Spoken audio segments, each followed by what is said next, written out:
Good morning from APSI headquarters located in Arlington, Virginia.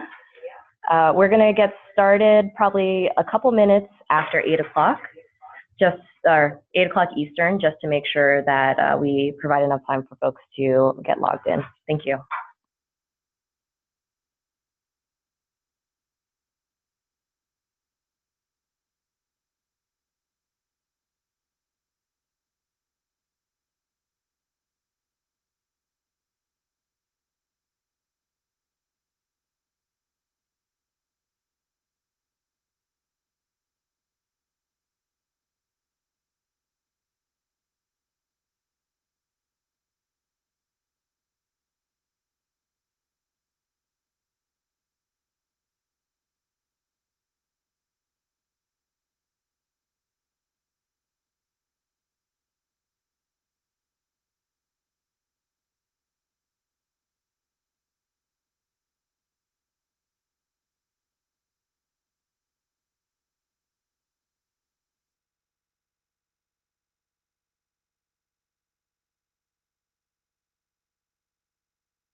All right, good morning once again from APSI headquarters. We're going to go ahead and get started.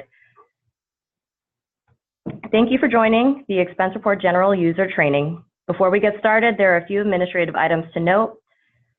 Prior to the training kickoff today, in the event invite, you should have received several documents along with the body of the email. Included in that is a document which outlines tips for success as it pertains to general travel and expense. We would recommend that individuals prior to travel be sure to read this. While this is not a formal document, many of the items that are highlighted in this document will be used to outline the future-facing expense report policy that we look to publish in the next month. Additional items that are part of the package that was sent with the invite are 3 user guides. One of them is for long-distance travel, the other for mileage only, and a final is for non-travel expenses. If you have any questions during the session, you should be able to scroll down to the bottom center, towards the bottom center of the Zoom window. And when you click on the Q&A button, a window should pop out in which you should be able to address a question to the panelists and the presenters that we have here today, as well as to all the open attendees as well. If you have any questions or comments, please feel free to address them in there, and we will be taking breaks throughout the course of this training tutorial in order to address them as we progress along. Your time spent doing expense report training should be charged to your overhead labor charge code. If you work at a AFC office, please select the AFC site option unless you are a corporate G&A employee, in which case you will utilize your normal charge code. If your work site is at any other location, please select customer site. Today, we're going to be handling several different topics, including how to enter a long distance travel expense report, how to enter a mileage expense report, and also how to view status in your expense report. As we mentioned prior to, we will also be breaking at several instances to allow to answer questions that have been entered in the Q&A box. Without further ado, I'm going to turn it over to one of our expense report specialists, Samantha Dean. Good morning, everyone. We're going to go through a couple of different expense report types, as Miha said, but the first step, obviously, is to sign into Costpoint. So I'm going to get rid of the application that I use just to approve expense reports. And then your username will be 47161.a. your employee ID, and then your password. And then the system is Magellan Health Config.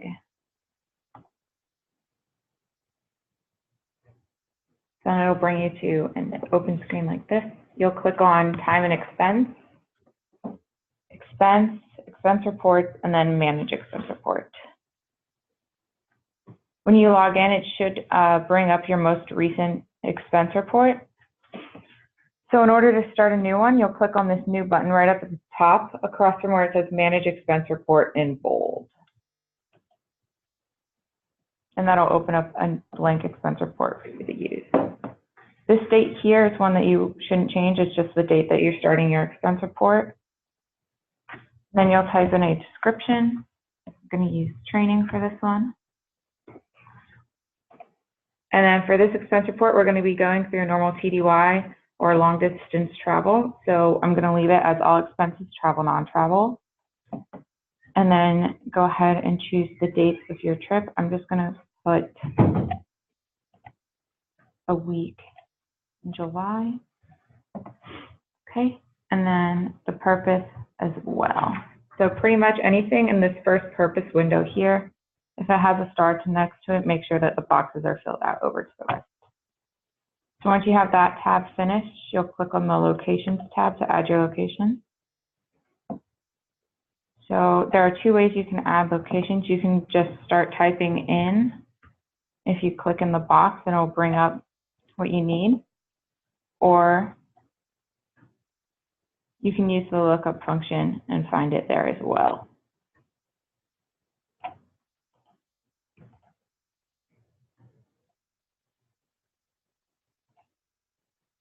And we're actually going to add two locations for this trip so we can show you how that works.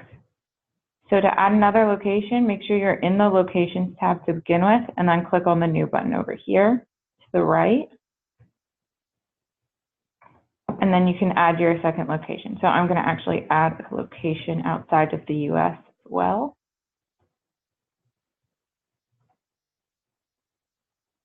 Okay. Then once you have both of your locations in, if you have multiple locations on your trip, you can go ahead and change the dates for those. So I'm going to change it to the middle of the week for these. And the days can overlap by 1 day. So if you're leaving, say, Seattle on the 11th to start your trip on the 11th in Vancouver, those days can overlap. When you're filling out locations, keep in mind that you don't actually have to enter in your start location, just the locations that you are going to. Okay, so once you're done with locations, you'll go ahead and fill out default charges. And for this one, I'm going to look it up using the little lookup icon, and then go to Direct Project. I'm going to use Navy this time.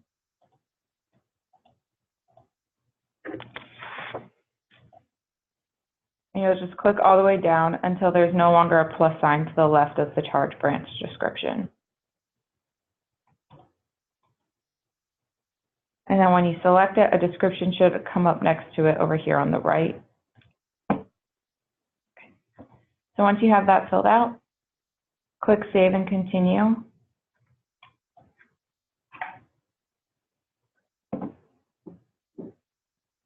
And then that's it for setting up your expense report. So we're going to take a quick break and see if there's any questions to address. No? Currently, we don't have any questions about the expense report process. I do know that there is one individual who has noted that she's unable to see anything on the screen. My recommendation would be to log out of the window and try signing back in because it might be due to your provider or your web service. For now, I think we can move forward though with the expense report. And please do note, we are recording this session as we will with others, and we'll be taking the best version of this to ensure it's posted and available for anyone who either had accessibility issues or were unable to attend today. Okay. So once you have this top part filled out and you can save your expense report successfully and you get an expense report number up here in the top right-hand box where it says Report ID, you can go ahead and add expenses. So sometimes it won't be activated for you to start adding things. Just click in any box and the screen will reload so you can add expenses. So we're going to go through company paid airfare first. So you'll choose your category. Most of the things you'll need for your long distance travel will be in the category transportation. So you can find airfare, baggage, booking fees, and additional items in that box. Sam, before you move forward, for everyone's reference, the company paid option, the only one that should be entered into the Deltek system is if you utilize what we call the business travel account, the BTA, which is a centralized billing option that you can utilize for airfare or lodging through the Agencia portal, which is a third-party vendor that we utilize and partner with for our travel. And those are the only instances in which you should be very sure to claim all the airfare, lodging, and or booking fees that are associated. You'll choose airfare. When you have airfare, you can make comments if you need to. And then you'll click on the amount tab to enter in the amount for your airfare. So in the expense incurred box, you'll put in the amount for your flight and just click in any box to let it reload and load up any of the additional information that it automatically generates. And then as well, because this is a company paid airfare where the BTA was used, in this payment method box here, use the lookup function and then select company paid. So once you've entered in payment method and the amount of the expense, click on charge allocations under ceiling. It's a small link at the bottom of the screen. And it'll bring up a new window that says charge allocations under ceiling. So then you'll need to choose a charge type. And in most cases, you'll choose billable. So when you're filling out your expense report, usually go for billable unless you're otherwise directed to do so. So once you click on the billable, an account should automatically populate along with an org. The expense reference code doesn't need to be filled out. We don't use that function within our system. So once you have your first expense saved all the way or entered all the way through the charge allocations under ceiling piece, go ahead and save and continue the report so that you don't lose any of your work. I'm going to get warnings every time because I don't have the right code for the dates that I'm using. So you'll know that your expense report has successfully saved when record modification successfully completed is alerted at the bottom of your screen after each time that you save. Okay. So now we're going to go through a booking fee because when the BTA is utilized for airfare, generally a booking fee comes along with that through Agencia, and they should be separated for our reconciliation purposes. So we will choose transportation as well for this one. So you choose the category first.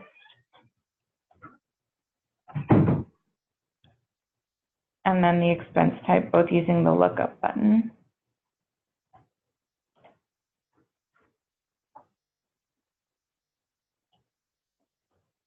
And then a similar process, you'll just go to the amount tab and then change it to company paid.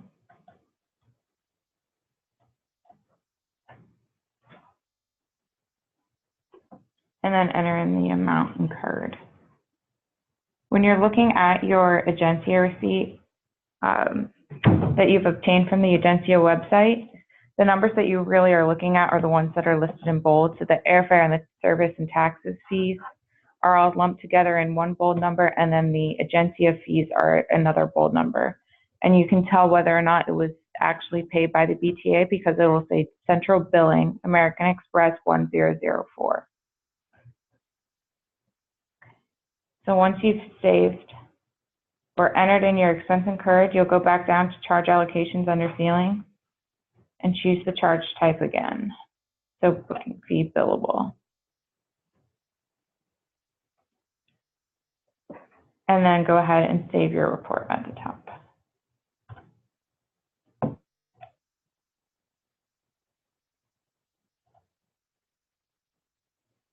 Okay.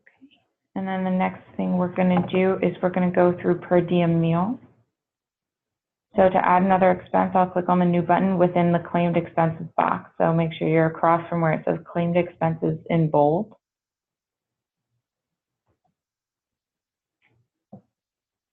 And then to add your per diem meals, you'll click on meals in the category box. And for the expense type, per diem meals.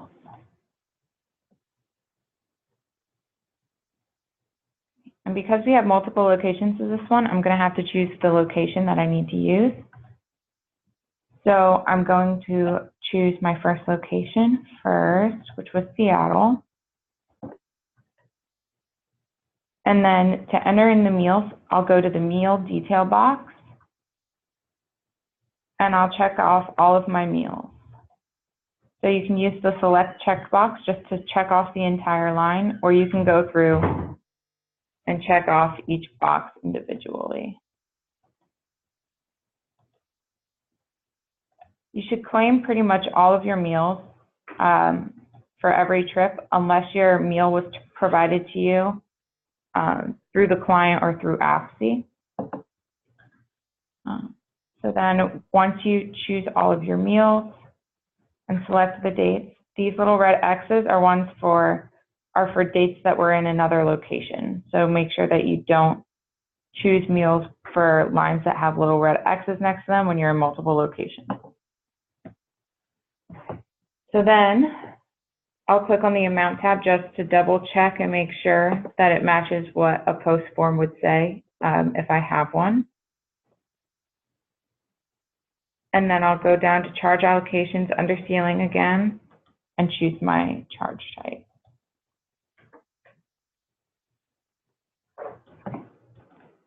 And then save my report.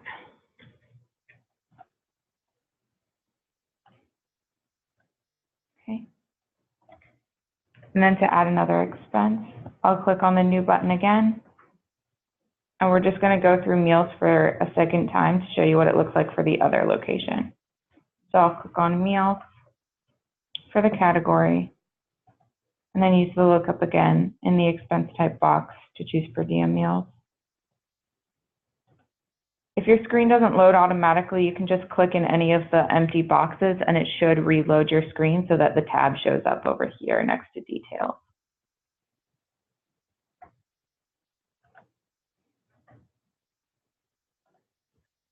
Sorry. Make sure you choose your location so that the system knows which dates you're supposed to be claiming meals on. So I'll choose Vancouver this time because I haven't claimed my meals for there yet. And you'll notice once you choose your location, you can also check the per diem rates as well to ensure you have the right rates. So there's a maximum lodging rate that's listed, and it breaks out all of the costs of your meals as well. So then I'll go to meal detail and fill it out again.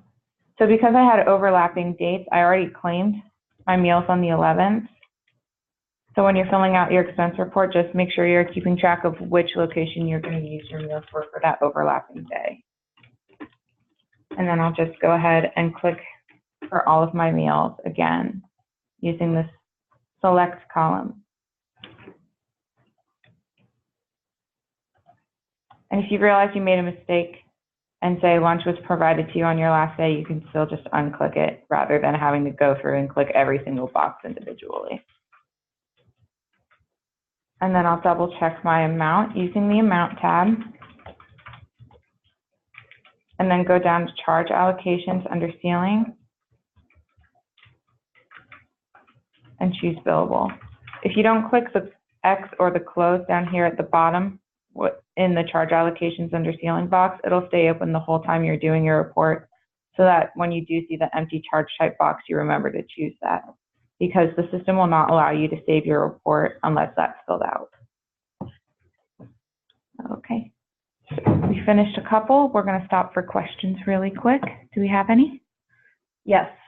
So one of the questions we have is about the differentiation between employee paid or company paid, as well as billable and non-billable. If it's okay with you, I'll go ahead and answer that, Sam. So when we're talking about payment type, there should really only be two options. One is going to be employee paid, which is typically majority of the expenses, which is at cost of the employee for which they are seeking reimbursement. Company paid options, once again, are for only centrally billed items, which are booked through the business travel account via Agencia, and that is just so that we can assist in reconciling our account, our centralized account on the back end. And then the differentiation between billable and non-billable is basically anything that is an allowable cost for your specific contract. So this leads into a great point, which is that we have many different contracts, and each of them, unfortunately, have very distinct reporting requirements for expense reports. But the primary items that we try to keep corporate compliance to is for the JTR, the Joint Travel Regulation. And so when we're talking about billable costs, these are costs that are typically approved and/or allowable by your contract to be invoiced inevitably to the government client. If it is a non-billable cost, the truest differentiation for the staff in the field especially is it will be a cost that is not typically allowed, but that you have approval by your program or contract leader. And that will essentially, just for a little bit of background, that will essentially allow you to be reimbursed. However, that it would not ever hit a government client bill. So that's typically the differentiation. One of the resources, once again, that you should check in to look at is the JTR, Joint Travel Regulation, and also you should be checking in with your contract or program manager to see what your contract requirements are, including if there are pre- and post-travel forms that are required as well. Several individuals have made notes, once again, that they are having issues with the webinar. Unfortunately, the portal might not be necessarily compatible with all servers, as well as certain firewalls. Our recommendation is, if you're unable to after a couple attempts of not being able to sign in, is you can look out for the recording that we'll be providing and posting so that you can watch it at your own convenience. We will also be offering an additional training on July 30th at 3 p.m. Eastern Time, if you'd like to catch that. And we will forward-facing have at least 2 general expense report training sessions that will work to ensure that they are times that may assist all of our different time zones as well. An additional resource that you have is we have an email distro, which is getexpensereport@afsc.com, in which, as you're going through an expense report, if you have questions, you can feel free to send an email there, and we have our expense report staff ready to answer and assist you with your problems or issues as you encounter them. Okay, so we're going to move on with the rest of our expense report. So I'm going to add a couple more expenses before we submit and add our receipts. So once again, I'll go across from where it says claimed expenses and click on the new button to start a new claimed expense. The next one we're going to do is lodging. So I'll go to the category again and choose lodging as the category. And then for the expense type as well, the only option is lodging, but the system won't work if you don't choose your expense type. So make sure you're getting that in there too. Okay. And then because I am in multiple locations, I'll need to make sure I choose the right location. So I'm going to go with Vancouver for this one. I'm just going to double check my per diem rates to make sure I don't go over. Okay. So then personally, I prefer choosing and going through the room rates tab first. So I'm going to go ahead and put in my room rate for each night.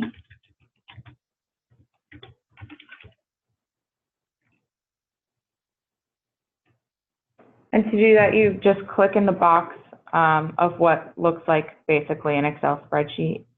And while we're on the topic of our room rates here and max per diem rate for lodging, in foreign countries, so OCONUS, which does include Hawaii and Alaska as well, the max lodging rate includes any additional taxes that the hotel would charge you. So in this case, the per diem rate is $324. So with taxes of $30, I'll have gone over the per diem rate because the maximum rate that I can expense for to the client would be $324 each night. So I'm actually going to go back and make sure I change that.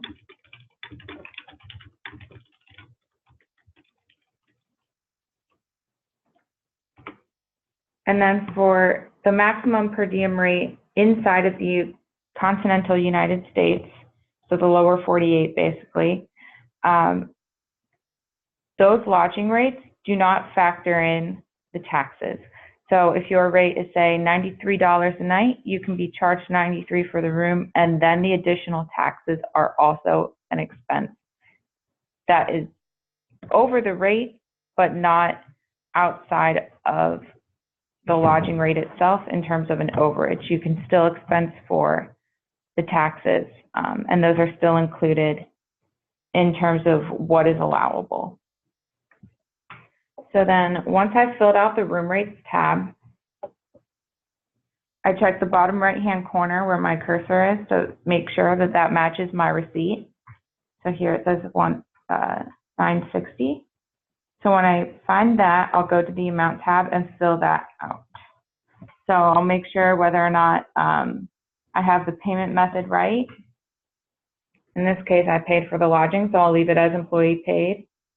And then in the expense incurred box, I'll enter it there.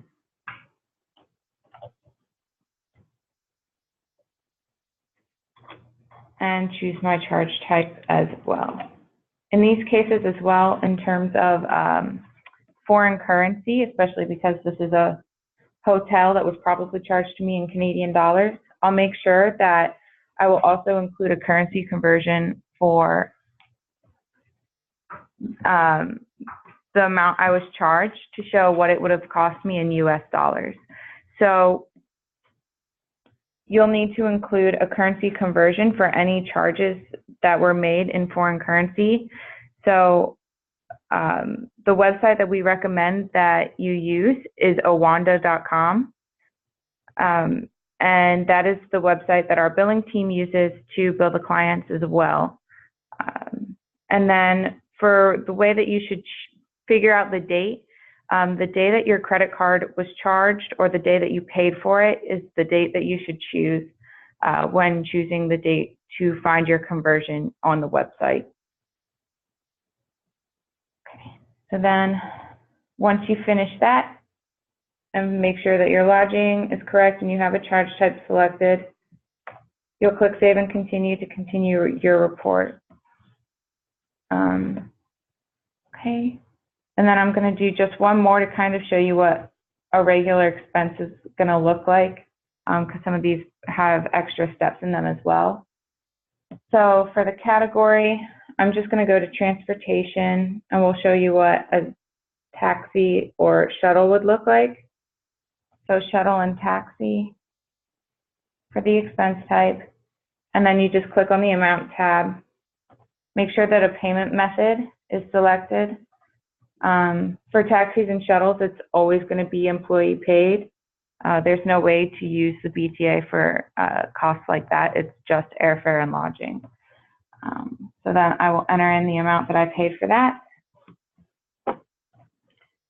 and select a charge type.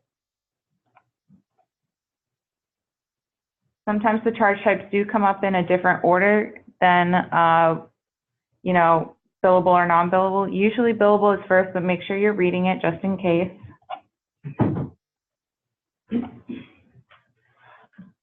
And then you save your report. So now that we have all of our expenses in, we're going to take a quick break and see if there are any questions about what we've gone over.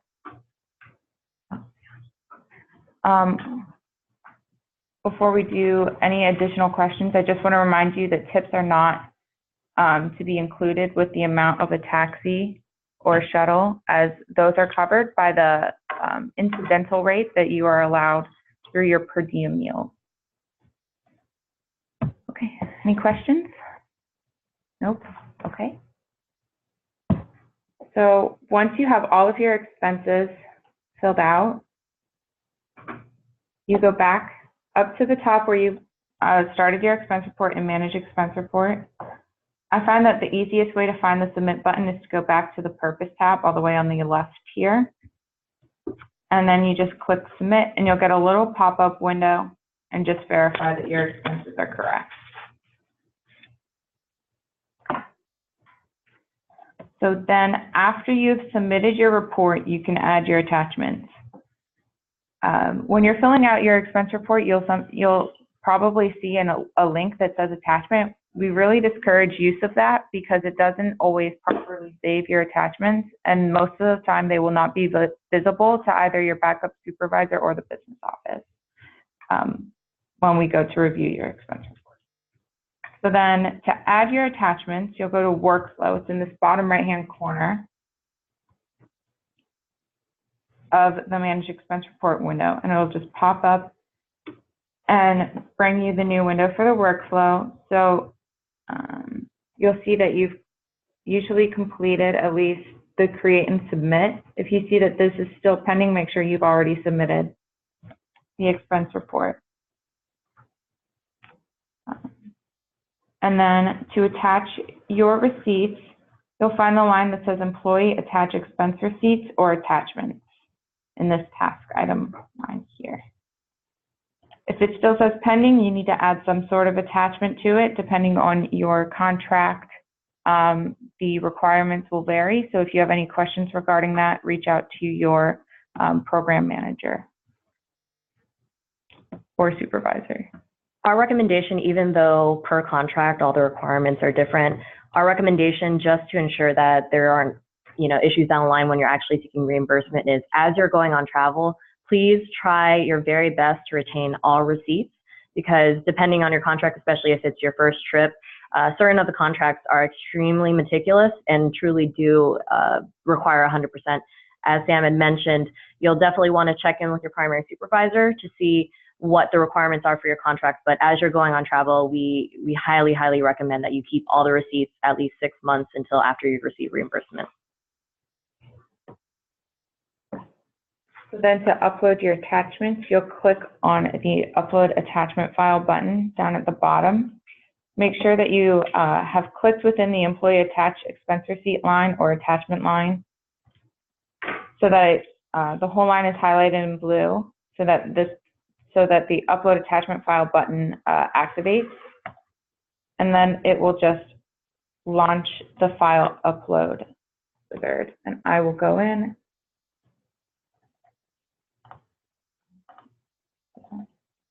and find my test receipt and upload that.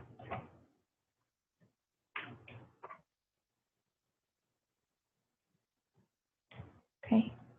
And then you'll know that your upload was successful with, you go back to the attachment line and check that the status says completed. You can also change the attachment. Say you uploaded the wrong packet, you can just re-upload over the attachment you originally uploaded. If you need any additional attachments, ensure that it's added to your original packet, as when you re-upload to the system, it will overwrite and or delete the previous package that you uploaded. You can also check and make sure that everything is correct, or you have the correct file, by clicking on the View Attachment button, and it will launch whatever you added to your expense report. Okay. If your contract happens to have pre and post travel forms which require signatures on them, whether it's your own or it's the core, the government clients, please ensure, if you're using digital signatures, to absolutely verify that the version that you can see from the View Attachment portion shows the digital signature. If by chance you check back into it, it does not show, our recommendation for that would be to print out that particular form and scan it back in so that it can be just a hard PDF instead of trying to track on a digital signature. The system does have a habit of deleting digital signatures when we re-download them from the system after you've uploaded. Okay, so now that we have our receipts added, are there any questions before we continue with our next expense report type? Currently, we are good to continue to mileages. Okay, so we're going to start a new expense report. So in order to do that, I'll go all the way back up to the very top, across from Manage Expense Report, and click on the New button. Make sure you're across from Manage Expense Report, because if you do Claim Expenses, it's going to change your expense report, and it's going to go all the way back to a draft. And you'll have to resubmit the expense report and your receipts. So I'll start a new one. It'll bring me a blank expense report, and I'll just go through and fill out the description again. I'm going to go with training again. Leave the date at the top as is, and then change the expense report type for a mileage expense report to monthly mileage.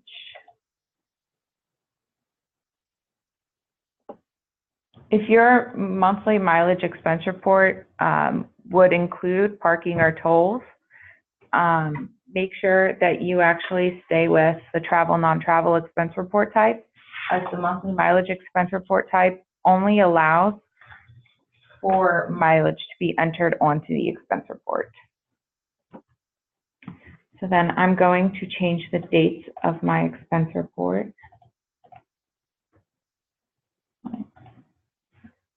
For a whole month, just to fill out my entire month. And the purpose box here isn't starred, but make sure that you fill it out because it is still required. And then when you choose the monthly mileage expense report type, you don't have to fill out a location, but you'll still need to do default charges. So click on the default charges tab, and in the box that says charge, use the lookup icon. It's a little magnifying glass, and choose your direct project. So this time we're going to go with 4516.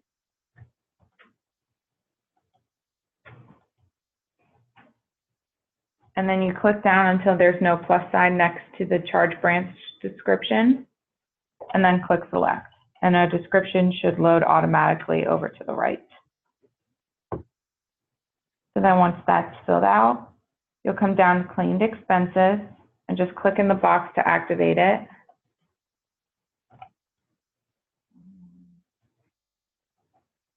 Mine is frozen.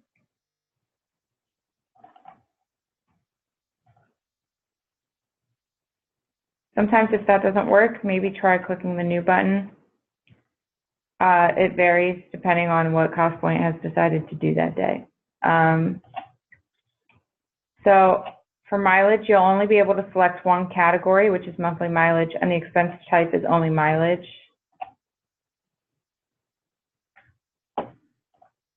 So then when you select mileage, you can change the expense date if that's required by your contract. Some do require that you enter them in separately. If you're not sure, make sure you contact your supervisor or PM to find out.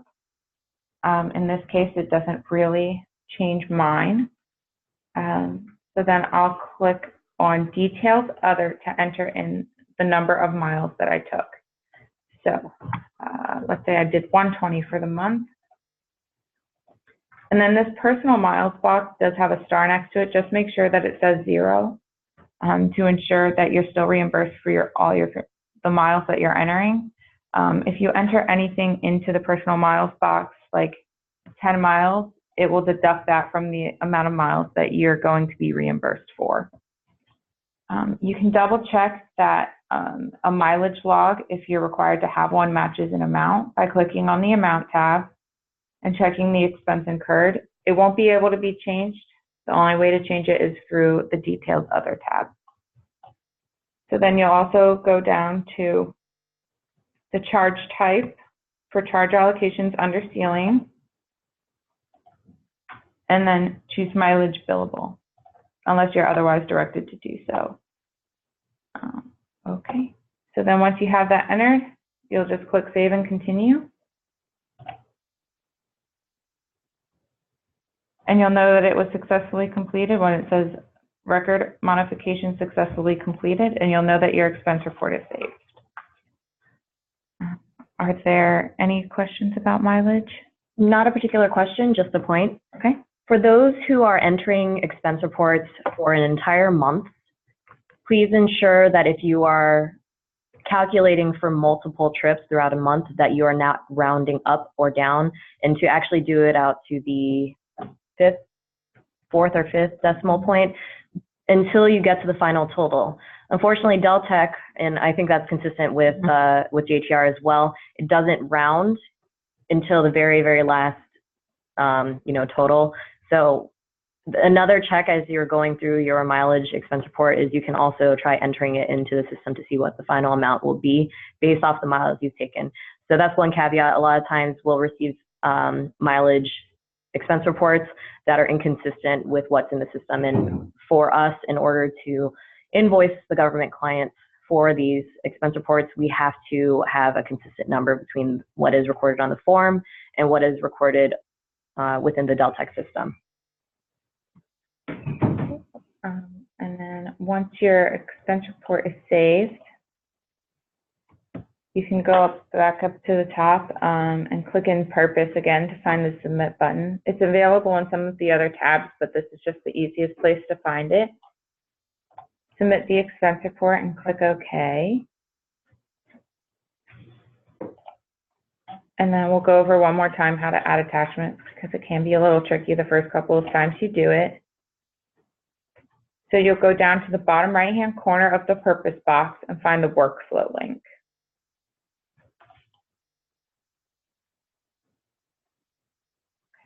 And then it'll launch the workflow schedule here, which will show you that you've completed Create and Submit. And then you'll find the line that says Attach. So this time it's a mileage log that it wants you to attach. The system will kind of differentiate what kind of thing it thinks you're supposed to attach. If you have forms or other receipts that are required, please ensure that you're also including those dependent upon your contract requirements. So then to upload, you'll highlight that line again and click on the Upload Attachment File button. And I'm just going to use the same receipt that I already had in there. No. Okay. And then click on Upload.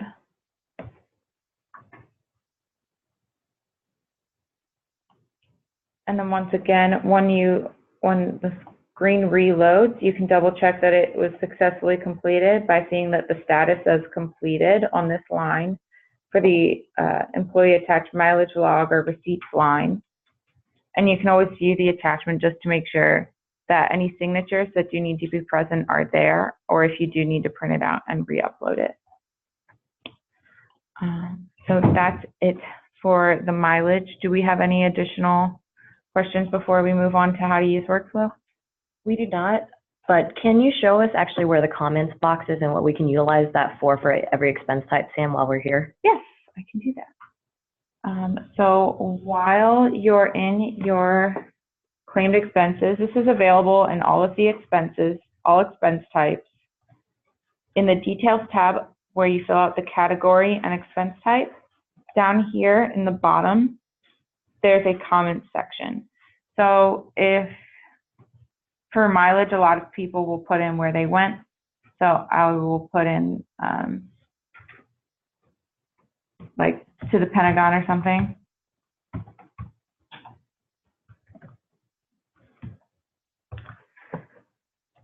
Which is definitely not the amount of mileage I put in, but you can put in a comment, and if something strange happens on your trip, or say you got a free upgrade, or you want to clarify something for one of your receipts or one of your expenses, use that comment section, because it will show the expense report team what maybe happened, or it'll give us further explanation so that we don't have to ask additional questions while we go through your expense report. And then if you really have anything outside of JTR happen, make sure you contact your PM. But the comment section is really helpful in terms of building a story for us so we understand why expenses or receipts may be different from what we're usually expecting. Okay, so now that we're done with comments and we don't have any questions. We have one question. So the question was, what are the timeline requirements for reviewing and approving submitted travel claims? We're actually going to be going over that at the very end of this. We want to make sure that we're staying kind of and giving you the whole picture, and we do have a visual that was provided that we'll review before we conclude today's training. But I did want to make sure that we let you know we saw your question and we will be addressing this. So we're going to do workflow. We're going to learn how to use that. So I'm actually going to turn off this query that automatically happens when I start an expense report. So you'll just click on the query button. Usually it'll be highlighted if it's keeping you locked into a single expense report. Choose the query tab, and then click on the delete condition button here and requery. And it'll show you all of your existing expense reports. So a lot of the time when you first log in, it'll actually open in form view with your most recent expense report. There are two ways how you can find your old expense report, say if we ask you for an edit or it has been rejected by your supervisor. If you click on the table button, you can see all of them by expense report number, and you can see the purpose, so you kind of have an idea of which expense report you're trying to find. I'm going to go back to one that I already created so we can go through the workflow in a little bit more depth. Another way to do it is to use this query box again, and you can always go into the query box and keep the query condition as expense report ID, and then you can always copy and paste the expense report ID that you're given in the Costpoint notification or from an email from the expense report team, so that you know you're looking at the correct one. And then if you highlight the line, like you would if you were attaching something to an expense report, but it's just the expense report itself, and then click on form, we'll open that expense report for you, so that if you do need to make edits to the locations or default charges, you can do so. So I'm going to go through workflow a little bit. So the first employee line, we'll go through those first, is create. So that will automatically happen when you start a new expense report. Submit is when you submit your expense report. Make sure that it says completed in the status line, especially after you've done any corrections to an expense report. Occasionally, you will submit and the status will still say pending. Just make an edit to the report again and make sure it turns back into a draft, and it should allow you to resubmit the report. Okay, and then the employee attachment lines.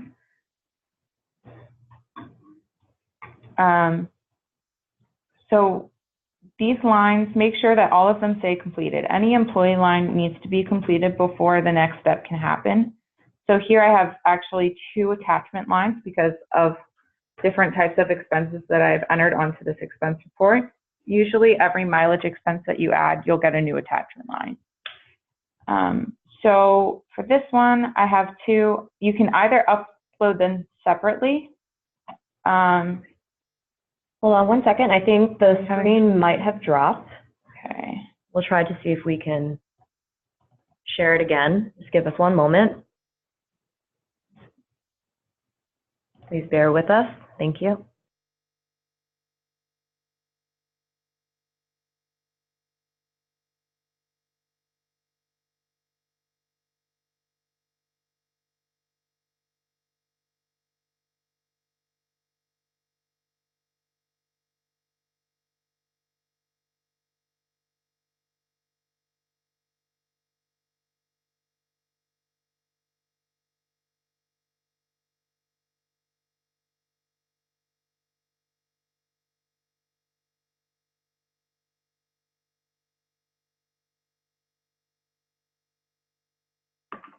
We are navigating a couple technical issues, but we'll be right back with you. Our apologies. Thank you.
And we're back in action. Sorry for the latency issue. And that's Sam. If you all haven't met Sam in person, that was Sam. Hi. Okay, so we were on how to use the workflow and looking at attachments. So I'm just going to go all the way back through workflow just so, because I'm not sure when it actually dropped out. So all of the employee lines, in order for your expense report to be processed and go through the whole timeline, which we will cover in a little bit, make sure that all of the lines that say employee in the primary role column have completed as the status. So here I already have my create and submit completed. And then I just need to make sure that both of my attachment lines are also completed. So you can upload them separately, or you can use the control key to select both lines and upload the same file if you have just one packet.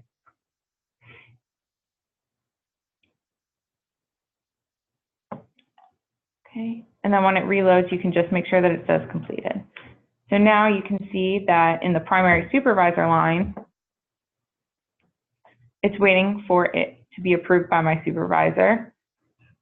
Some of you, as Sam's screen shows right here, it says Chris Fitzgerald. There are actually several individuals that are on that queue that you can scroll over and see. Chris Fitzgerald, don't reach out to her as your primary supervisor. She's actually one of the consultants that we had for our Deltec implementation. So she has admin rights to it. Your primary supervisor should have access to it. If for whatever reason they can't view your expense report, you should probably reach out to the Get Expense Report team, and we can just verify to make sure that they have. So please don't fret if you see a foreign name on there that you're not affiliated with. As well, if you do see the workflow assignments link, and it's a line that's still pending, you can always check it out too, if you don't know who your primary supervisor is, and it will show you who all can actually approve your report. Just know that you should probably only reach out to your actual primary supervisor that you usually interact through AFC on a regular basis, as the workflow assignments will actually include most of the business office as well because of our administrative rights. So once the supervisor has reviewed and approved your expense report, it will actually show that the business office will have a pending line instead, and this supervisor line will say completed. So when the business office receives your expense report, we review it, we'll reach out to you if something's wrong, and we will approve your expense report. There are two places where we actually need to complete in order for your expense report to move forward. So we have to complete this business office record expense receipts line at the top, as well as the business office approve line. So that's just verifying that your expense report is right, and then all of your attachments are also correct. If you see that we've maybe approved it but haven't recorded the receipts, please do let us know, because usually it is just an oversight. Happens on very rare occasions. Yes. But it does happen because the system sometimes makes us do it a couple of times for it to take, and it may not always save. So just keep an eye on that if we do let you know that we've approved it and it doesn't seem quite right to you. So then once the business office finishes the expense report, it moves on to finance.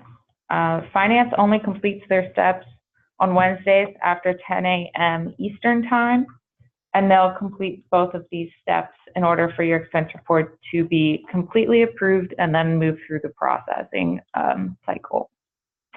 As we mentioned before, we do have a visual that we can show you so that you can understand where kind of our mile markers are as it pertains to approvals and processing. But while we're in the system here, Sam, can you go back and show once again if they were to look at their first window where they could see the status? Yeah. And that way we can discuss quickly what each of the statuses means in Deltek. So when you open up your expense report module, it'll just show you whichever expense report is most recent, but we'll stay on this one just because it's easy. So you'll see the status here at the top in the Manage Expense Report window in this like automatically generated top window here. In the status line, mine says submitted because that's where I'm at. It'll say submitted if you've created and submitted your report but haven't added receipts. It'll still say submitted, so make sure you check your workflow to see that all lines are completed. Once a supervisor has approved it, it will say under review. That's when it moves to the business office. Oh, and finance, yes. So under review will happen when the business office has approved it and when your supervisor has approved it. The status will then say processed after it has gone through processing, after finance has approved your expense report. There may be like an hour or so that your expense report will say approved on processing days. It will eventually move to process unless you're otherwise notified of an issue that we find with your expense report. An additional note, I know Sam mentioned it, but in the workflow, she highlighted that if there are multiple attachment lines, that each of them need to show as completed. The reason we bring that up is many times we'll get questions and inquiries about statuses of expense reports. And unfortunately, a lot of the times, an employee will complete one attachment line, but they won't finish the other. Unfortunately, there's no way to overwrite that. Both lines or 3 lines or however many show up that show employee attached attachment, each of them need to be completed in order for this to move forward into your primary supervisor's queue. At the point at which the primary supervisor is able to review and see everything and approve, then it will move into our queue. It's a progression that is very linear, and unfortunately, there's really no way to move around it. So we need to always make sure that all of your attachment lines have been completed prior to your primary supervisor being able to. Otherwise, it won't be able to progress. And then I can just also show you what it looks like in table view to see maybe if you have multiple expense reports in the system. So all of mine currently say either submitted or processed. And there's a column that says status, and you can just check on your expense reports really quickly in table view as well. So I can see that I was paid at least for one of them. And that's pretty much it. Okay, we have a couple of questions right now. So there was a question regarding whether a change will be made to allow one attachment uploaded instead of having to attach receipts to every expense. It's time consuming. We understand this. We want to preface that we understand that the interface for the expense reports isn't necessarily the easiest from a user standpoint, but we are here to provide guides and references for you to help navigate it. But for the actual attachment piece of it, as Sam was showing, if you were to have an expense report that has multiple attachment lines, you can absolutely consolidate it all into one PDF document and save it that way. And then you should be able to select all of your attachment lines and upload it to that, opposed to having to complete every single attachment line individually with different receipts. Our team actually prefers it because that gives us an opportunity to see everything in one place, and it gives you a better ability to also review to ensure that you have all the receipts that you need for that one. So our recommendation, actually, if you have an ability, is to consolidate it all into one package and just adhere it to all of the attachment lines, which again, you can press the control button and select all of them before you press the upload attachment portion to it. An additional question was, and Sam, if you could help us navigate this, is if you could please show us how to view all expenses within an expense report that you can view it by row. Yeah, of course. So I think this is the right one that I'm looking at now. So I'm going to open that one up. This one should have multiple expenses in it. So you'll go down to claimed expenses, obviously to see your expenses. And then over on the right-hand side here, there's a table view button.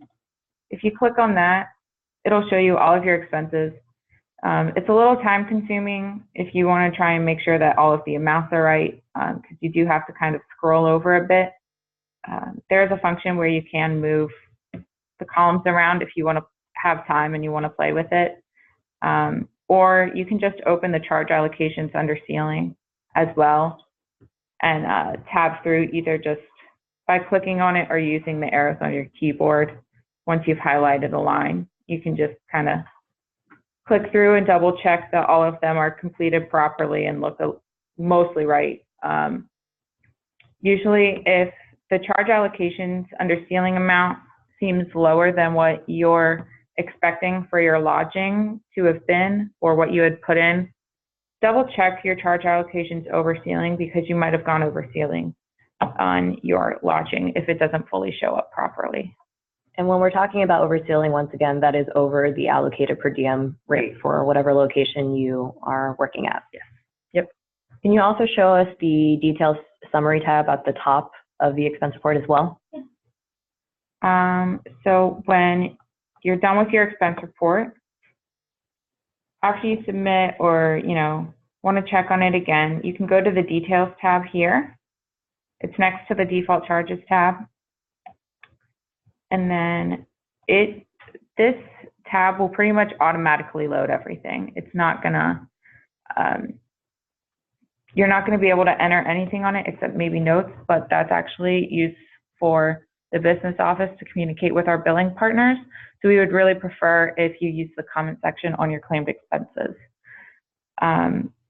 And then you can check to see that, your company paid amount is right in this box here that kind of breaks out everything. So the company paid amount, if you received in advance, it'll show you when you've applied it to your expense report. Personal, do want to talk about that just for a second. If you enter anything into your personal expenses, you will not be reimbursed for it. Using the personal column or box in your claimed expenses when you're entering it is basically saying, this is something I personally incurred. It's not associated with my business travel. I do not wish to be reimbursed for it. So if you're making sure that you're getting reimbursed properly, just make sure that all of that lines up exactly how it should be. Non-reimbursable does not mean you will not be reimbursed for it. That actually has to do with billing and how we will be invoicing the client. So if it seems different to you, don't worry too much about it. Just make sure that the total to me amount is correct. And then payment received usually doesn't show anything, especially when your expense report has not yet been processed. And then the billable, non-billable, unallowable, and over ceiling amounts will change depending upon how you enter your expense report.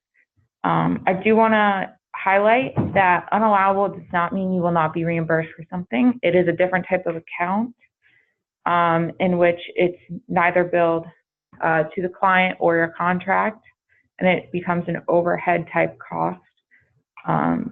We really discourage using any unallowable as well, as it can kind of change the outcome of your expense report and not allocate it to the correct accounts in terms of internal accounting.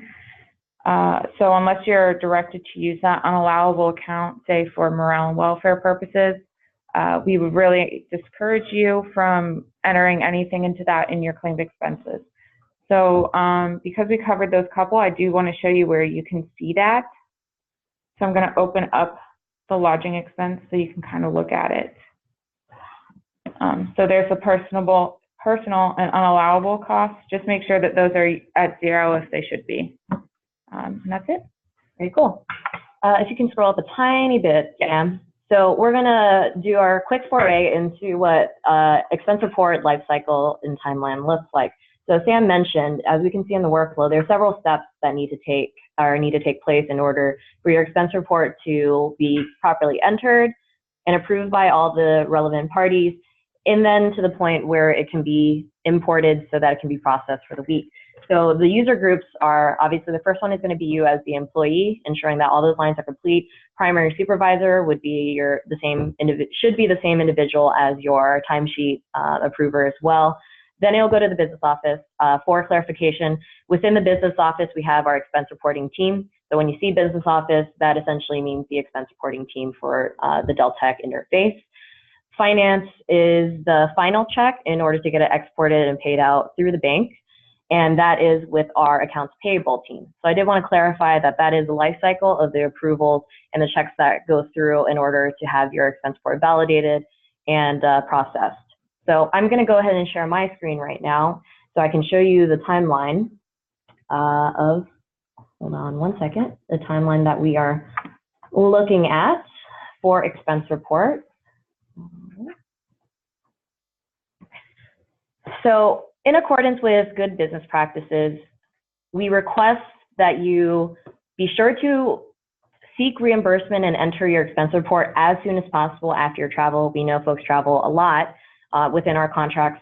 However, we recommend that you be sure to enter and submit your expense report no later than 30 days after your travel or expense has occurred. The reason being is that it could offset our ability to invoice client and inevitably for your reimbursement. If it extends outside of those 30 days, it could potentially require escalated approval to get it approved. So whereas you would normally have your primary supervisor, it could be escalated to your program manager as well as the division lead that you have as well in the organization. So our recommendation is try your very best to get it in as soon as possible, but at least within 30 days. If you're having challenges, of course, that's going to be taken in consideration of our teams working with you to get that in. Once you submit your expense report, which includes, once again, the entry of it, as well as the attachment lines being completed, it will move over to your primary supervisor's queue. It is our goal to work with primary supervisors to ensure that most expense reports are approved within 72 hours. And then we kind of can move into the bigger picture of what the approvals look like from the corporate standpoint.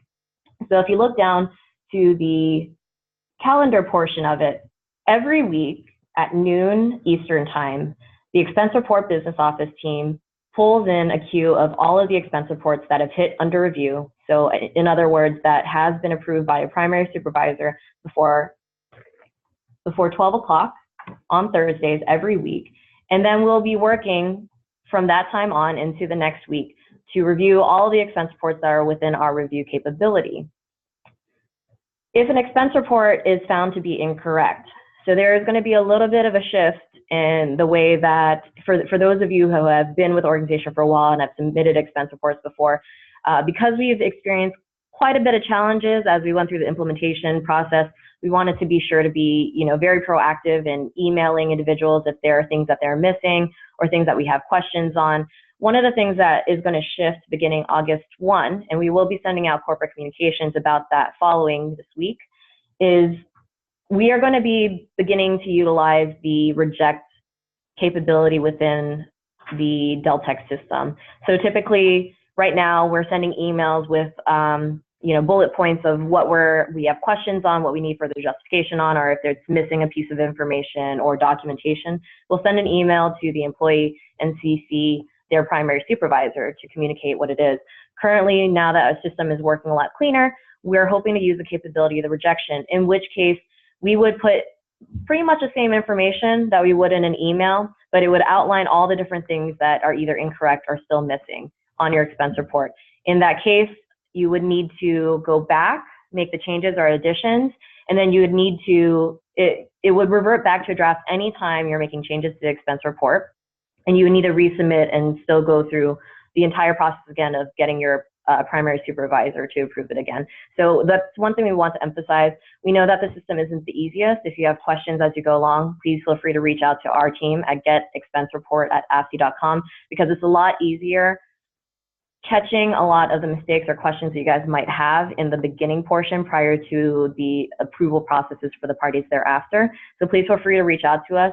But once again, I want to emphasize, anytime a correction is needed by the time it gets to our team, we will be rejecting them starting August 1, in which case the timeline resets for you to have to resubmit after corrections are made and your primary supervisor has approved it. On a normal weekly basis, expense reports are processed beginning at 10 a.m. Eastern time. So they're pulled in for processing by that time. So if your expense report has been approved by the business office expense report team, your expense report will be pulled in for processing by our accounts payable partners in the finance department. That typically takes only like an hour or so, as Sam mentioned. That's the short period of time it might show as approved, not processed.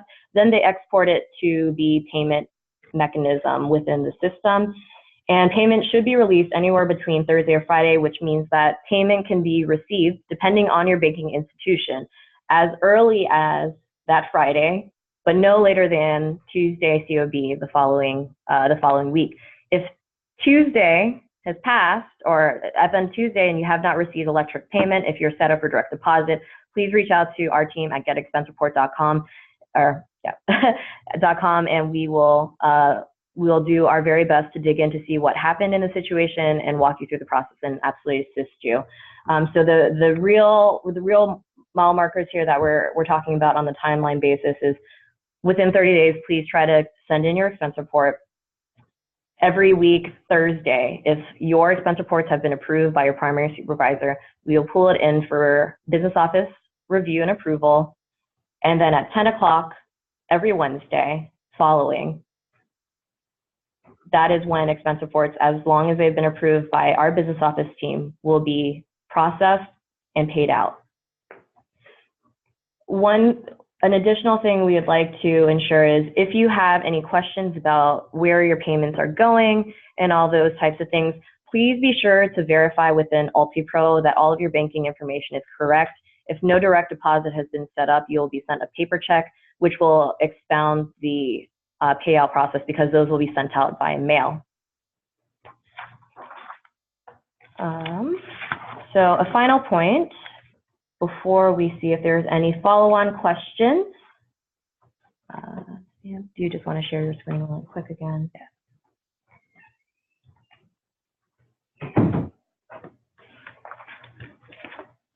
You may have many questions as you go through your very first expense report, or even as you're going through your second or third, and that's completely fine. We do want you to know that you have plenty of resources available to you.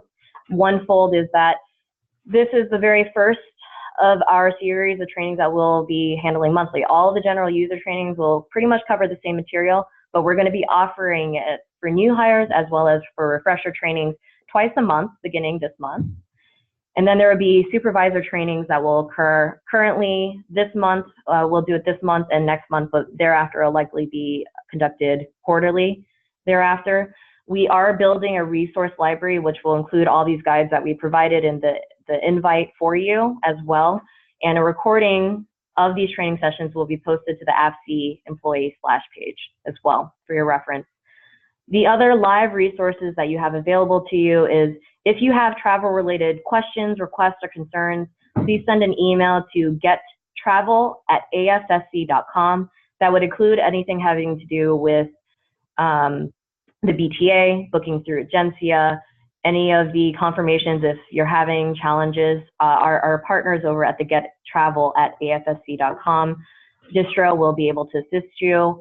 For any questions regarding your expense report or reimbursement, please once again reach out to getexpensereports@afsc.com.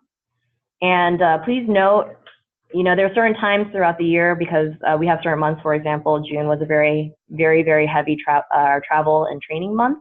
There are certain months that we will experience an influx. What we do ask is that you wait at least 2 business days to receive a response. Our aim is to respond to every single ticket that we receive within 24 hours. But in the very instance that we are backlogged, we will guarantee that we will have a response to you in 48 hours. Also, in the interest of reducing the time it takes to respond to an expense report, please do include your expense report number for reference so that our team can look it up prior to reaching out to you. And for any follow-on correspondences, because currently we are operating in the ticketing system, it's helpful if you just respond back to the same email thread. Otherwise, a brand new ticket will be created. Right now, we're going to go ahead and pause from the presentation standpoint to give you a little bit of time in case anyone else has any questions. We'll give about 5 minutes, but that concludes the content piece of our training for today. We appreciate not only for employees who have been with us for several months throughout the implementation, all your patience and collaboration as we've kind of been hitting all of our milestones. We wouldn't have gotten to where we are today without you guys and the feedback that you guys have provided to us. And to those who we will be working with in the future, please feel free to use this as a resource because we are here to support you in your efforts. So we're going to go ahead and go on hold from the phone aspect just to give you guys an opportunity. And in the next 5 minutes, if we get other questions, we'll go ahead and answer those. But that is the conclusion, once again, of the content piece. Thank you.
So there was a question about rejections and how an employee would know if their expense report was rejected.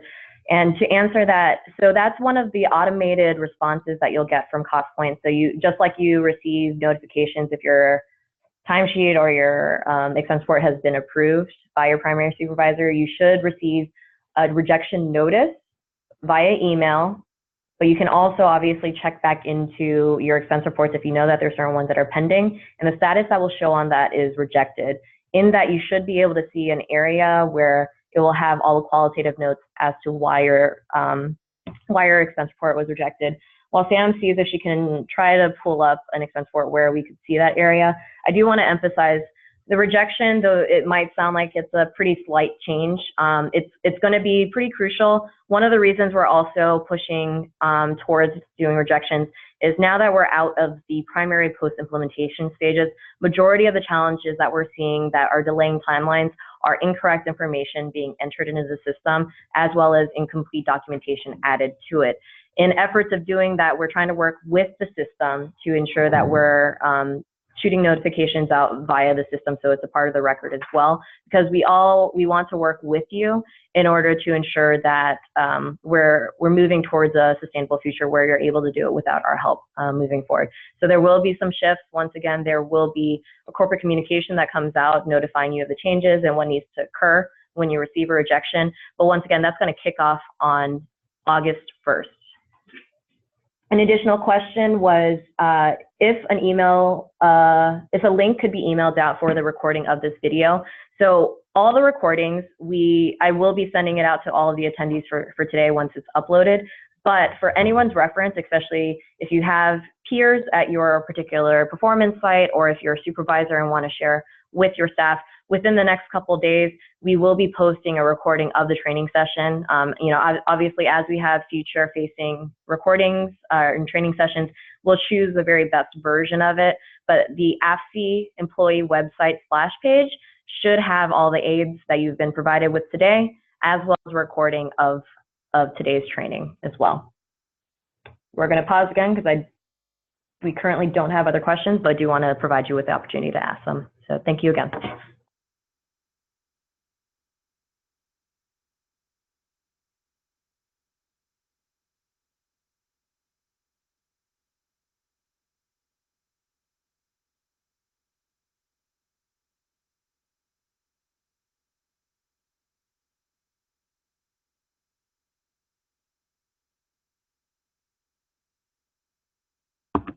So there was also a question about if glitches are or errors are received as you're going through, whether it's as you're trying to add your charge codes or whether it's as you are trying to enter each individual expenses. There's going to be normal latency issues regardless, just because it's a cloud-based system, and there are some changes that Deltek is constantly trying to do to improve the portal itself. In any instances that you've run across anything strange, errors or glitches, things that aren't working properly or that you have questions on, please take a screenshot and send it in with your ticket to getexpensereport@afsi.com, because we'll be working with you and with our internal staff and consultants to see if it is an isolated event and if we can help you around it, or if it's a wider spread issue.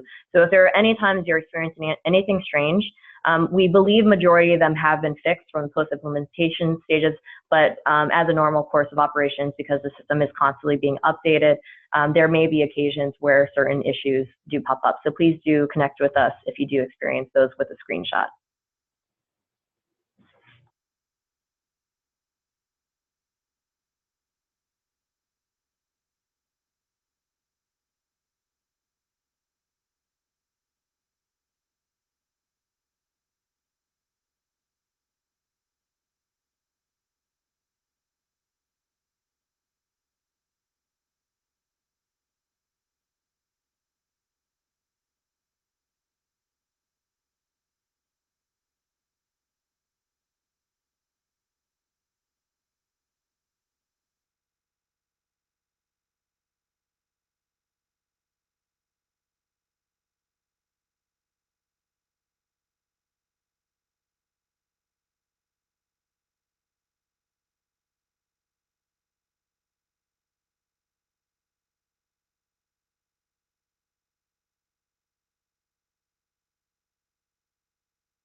One point of clarification, I know I had mentioned the AFC employee splash page.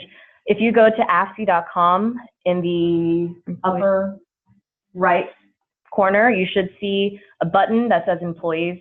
In the middle portion of that is where you should be able to find our updates to adding the recording for this training, as well as those resources. Please do allow for a couple of days so that we can ensure that we have the best version of it available to you. But you should once again be able to access it by afsc.com and then clicking on the employee link in the upper right corner.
Alrighty, well, we thank everyone for joining us, especially those who have still stayed on the line for any questions, and we hope everyone has a wonderful end of the week and weekend. Thank you very much. Bye-bye.